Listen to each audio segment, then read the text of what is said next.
पदं दर्शितं येन तस्मै श्रीगुरुवे नमः। अज्ञानतिमिरान्धस्य ज्ञानाञ्जनशलाकया चक्षुरुन्मीलितं येन तस्मै श्रीगुरुवे नमः। गुरुर्ब्रह्मा गुरुर्विष्णु गुरुर्देवो सदा शिवः न गुरोरधिकः त्रिषु लोकेषु विद्यते। मंगलमूर्ति सद्गुरु मिलवै सर्वाधार मंगलमय मंगल करनो बिनवो बारंबार। जयति जयति श्री सद्गुरु जोड़ी पाणी युग पद धरो चूक से रक्षा कीजिए बार बार विनती करो। जय जय जय सद्गुरु सुखद ज्ञान संपूर्ण अंग सम कृपा दृष्टि करे हरि युक्ति दे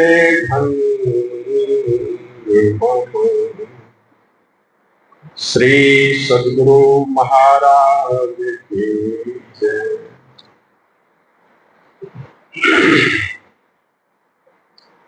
सर्वत्र विराजमान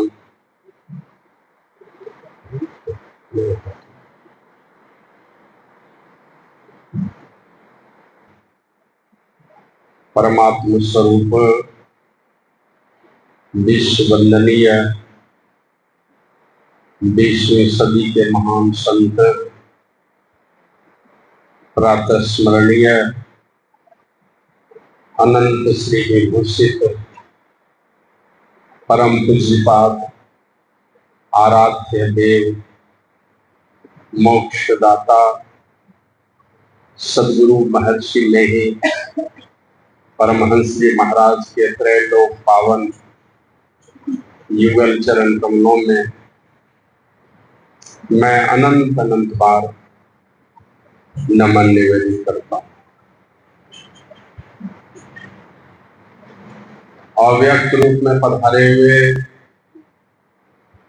सभी जीवन मुक्त महापुरुष संतों को नमन करता हूँ जो समाधि की अवस्था को छोड़कर ईश्वर के कथा चरित्र को सुनने के लिए इस सत्संग में उपस्थित। रामचरितमानस को जब हम लोग पढ़ते हैं रोज पाठ करें एक ही प्रसंग को तो रोज कुछ न कुछ नई भावना आपके मन में आए, कुछ न कुछ नए विचार पैदा हो। एक दिन मैं विचार कर रहा था समाधि की अवस्था में जो महापुरुष रहते हैं ये तो साधना की सबसे ऊंची अवस्था है, साधना की पराकाष्ठा है ये। और वे चले आते हैं संतों के सानिध्य में ईश्वर के कथा चरित्र को सुनने के लिए। यह तो भक्ति साधना की प्रारंभिक कक्षा है। अंतिम कक्षा वाले संत पुरुष प्रारंभिक कक्षा में आते हैं। लिखा है रामचरितमानस में जीवन मुक्त ब्रह्म पर चरित्र सुनहि तजी राम। जे हरि कथा न करई रति तिनके हिय पाषाण। ए पार्वती, औरों से प्रेम हो लेकिन ईश्वर की कथा कहानी में प्रेम नहीं। दाम्पत्य जीवन में पति पत्नी का एक दूसरे के प्रति प्रेम होना, माता पिता के प्रति बच्चों का प्रेम होना, माता पिता का अपने बच्चों के प्रति वात्सल्य होना, यह तो स्वाभाविक है। लेकिन ईश्वर के कथा कहानी में प्रेम नहीं हो तो उसका हृदय पत्थर है। और एक प्रसंग में बाबा भोलेनाथ माता पार्वती को कहते हैं, पुलिस कठोर निठुर सोई छाती, सुनी हरि चरित न जोहर छाती। ए पार्वती, उसका हृदय पत्थर है, उसकी छाती निष्ठुर है, जो हरि चरित को सुन करके गदगद नहीं होती, हर्षित नहीं होती। तो इसलिए समाधि की अवस्था में जो महापुरुष है, साधना की सबसे ऊंची अवस्था में जो महापुरुष है, वे महापुरुष भी आते हैं ईश्वर के कथा कहानी को सुनने के लिए।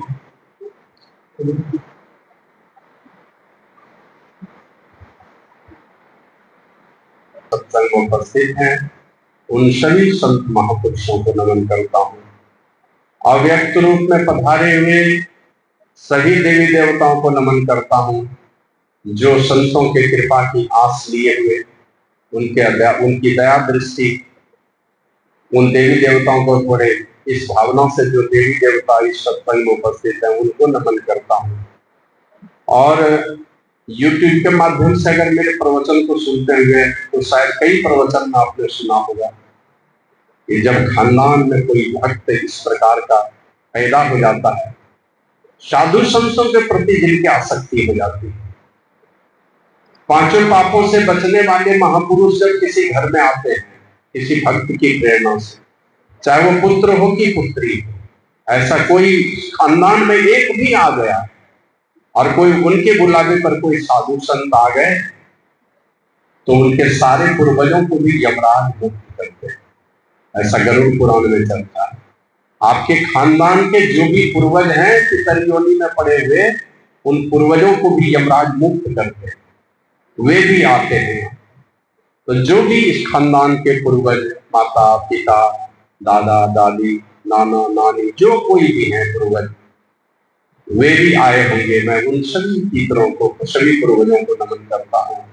और ये जो पवित्र भूमि है, यूं तो भारत भूमि ही हमारी पवित्र है, लेकिन उनमें से कुछ ऐसा स्थान है जो पवित्रता में विशेष स्थान रखता है। आप यहाँ से नीचे उतरेंगे ना, जम्मू कश्मीर से नीचे जब जाएंगे, हरियाणा में वो मान्यता नहीं है साधु संतों की जो जम्मू कश्मीर में। और ये प्रभाव है भरत जी जैसे संत महापुरुष की कृपा है कि आने वाले समय में कभी भी इस धरती में भरत जी जैसे संत आएंगे कि नहीं आएंगे ये कहा नहीं जा सकता। भाई के प्रति प्रेम रखने वाला ऐसा छोटा भाई आएगा कभी धरती पर कि नहीं आएगा, कि इतिहास के पन्नों में ही ये बात रह जाएगी, ऐसा लगता है। तो उस संत भरत के ननिहाल इस जम्मू कश्मीर की पावन धरती को, जो भारत का स्वर्ग कहा जाता है, इस पावन धरती को प्रणाम करता हूँ। और इस धरती पर कितने लोगों ने अपनी शहीदी दी है, अपनी कुर्बानियां दी है इस पूरे भारत भूमि की रक्षा करने के लिए। मैं इस भारत भूमि के इस स्वर्ग को और संत भरत जैसे महापुरुषों की इस ननिहाल की इस पावन धरती जम्मू कश्मीर की पावन मिट्टी को मैं प्रणाम करता हूँ। और इस सत्संग में उपस्थित सभी धर्म प्रेमी सज्जनों, भक्तिमती माताओं, धर्मशिला देवी स्वरूपा, सती साध्वी बहनों, सभी जवान दोस्तों और छोटे छोटे बच्चों को जो सामने में बैठकर सुन रहे हैं सत्संग, या YouTube के माध्यम से दूर देशों से हमारे प्रवचन को सुन रहे हैं, मैं सब लोगों को नमन करता हूँ। गोस्वामी जी लिखते हैं, आसक्ति संतों के प्रति यूं ही नहीं होती, औरों से जो भी आसक्ति है संसार में, ये सारी आसक्तियां कर्ज चुकाने के लिए। चाहे पुत्र का माता पिता के प्रति हो, माता पिता का पुत्र के प्रति हो, पति का पत्नी के प्रति आसक्ति हो या पत्नी का पति के प्रति आसक्ति हो, सब कुछ न कुछ कर्ज चुकाने के लिए आए हैं। पिछले जन्म के कुछ कर्ज हैं वो चुकाने के लिए आए हैं। संतों के प्रति आसक्ति यूं ही नहीं होती, संतों के प्रति आसक्ति होती है प्रभु की कृपा से, परमात्मा की कृपा से। गोस्वामी तुलसीदास जी महाराज लिखते हैं, जब द्रवही दीन दयाल राघव साधु संगति पाई। साधु संतों के प्रति आसक्ति यूं ही पैदा नहीं होती हृदय में। जब परमात्मा द्रवित होते हैं तो संतों के प्रति प्रेम चलता है। उनके बिना नींद नहीं आएगी, उनके बिना खाना पीना सोना सब बेकार लगने लगेगा। तो ये संतों के प्रति आपके हृदय में जो प्रेम पैदा हुआ है, जो भी भक्त लोग सुन रहे हैं, चाहे दूर देशों से सुन रहे हैं, मैं सभी लोगों को नमन करता हूँ और विशेष तौर पर नमन करता हूँ। आप सब लोग जानते हैं, मेरा ये प्रवचन आप यूट्यूब के माध्यम से सुने होंगे। शुरुआती प्रवचन था मेरा, दुनिया में सारी माताएं पूज्य हैं, लेकिन उन माताओं में मुझे जिस माँ ने जन्म दिया है, जिनकी कृपा से मैं इस दुनिया में आया हूँ, उस माँ का अनन्य स्थान है मेरे लिए। वो माँ ना होती तो मैं इस दुनिया में नहीं आता। और मेरी माँ से ज्यादा खूबसूरत कोई माँ नहीं हो सकती यदि मेरी माँ एक आंख वाली भी है, अंधी भी है, एक आंख वाली भी मेरी माँ है, तो उससे ज्यादा खूबसूरत कोई माँ नहीं हो सकती। उसी प्रकार जिस महापुरुष ने हमें पैदा किया, मेरा नाम पहले का आप लोग कुछ लोग जानते होंगे, सरयू मेरा नाम था। इसी नाम से अपने जिले में संत समाज में, उस समय भी मैं साधु समाज का कैशियर था, जब पैंट शर्ट पहन करके घूमता था। मैं तो सरयू था। बाबा साहिब स्वामी जी महाराज की कृपा हुई, उनके श्रीमुख से मुझे मेरा नामकरण किया गया, उनके कर कमलों से मुझे संन्यास वेश प्रदान किया गया और मैं श्रद्धानंद बन गया। तो उनकी कृपा से मैं हूँ श्रद्धानंद। साहिब स्वामी जी महाराज नहीं होते तो मैं भी नहीं होता, मैं तो अभी भी नौकरी कर रहा होता अपने जीवन में। तो उनकी विशेष कृपा हुई और ये अनायास एक दिन कहा, तुमको संन्यास लेने में भारी लगता है। तो हमने कहा, हुजूर अभी संन्यास लेके मैं जाऊंगा, नौकरी हमने छोड़ दी है, केवल डीसी की स्वीकृति नहीं हुई है, स्वीकृति होगी फिर संन्यास ले लूंगा। हमने कहा कि हुजूर अभी देंगे तो अभी लेके जाऊंगा। 31 दिसंबर 2009 को ये संन्यास वेश मुझे प्रदान किया गया और उस समय से श्रद्धानंद के रूप में लोग जानते हैं।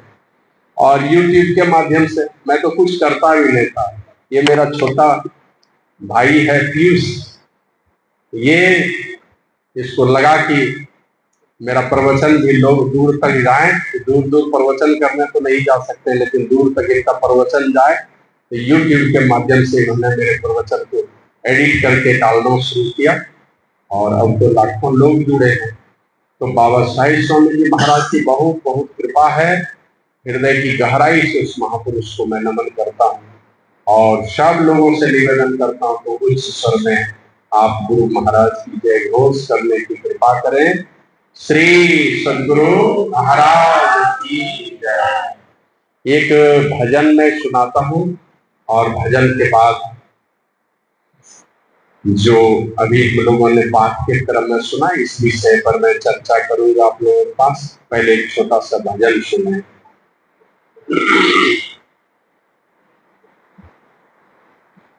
गुरु मोहि आस बड़ी है तोर, गुरु मोहि आस बड़ी है तो